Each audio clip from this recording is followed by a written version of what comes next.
watching another episode of How and When to Pick Vegetables and Fruits. Today we're going to be looking at when to pick green beans, or bush beans specifically.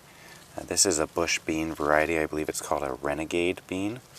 And this is what you would see when you think of traditional green beans. They just come from a bush instead of a vine like pole beans do. Green beans are pretty easy to tell when they're ripe. Now, there's a couple things you're going to want to do. First, you're going to want to check with what type of variety of bean you're growing.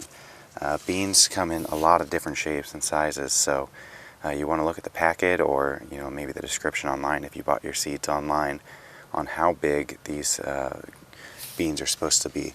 The renegade beans that I have here are supposed to be about 5 to 7 inches long when mature. So just by looking at these, I can tell they're already in the 7-inch range. So that's a good indication that they're about ready to be harvested.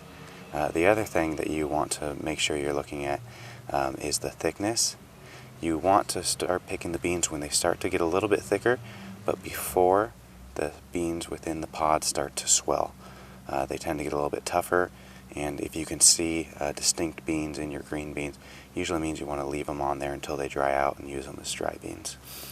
So when you pick bush beans, you can just grab them at the tip, right where they meet the plant, and they just pop right off.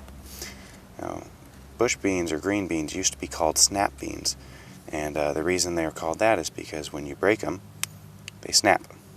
And that's also a good indication of being able to tell when they're mature, because if they don't snap, they're probably too young, and they're really flexible. Here's a really tiny one that is a bad example, but that one snap if you bent it in half. And as they mature, that's when you'll get that snapping sound. So that is how you pick green beans or bush beans, which are the same thing. Thanks. See you guys soon.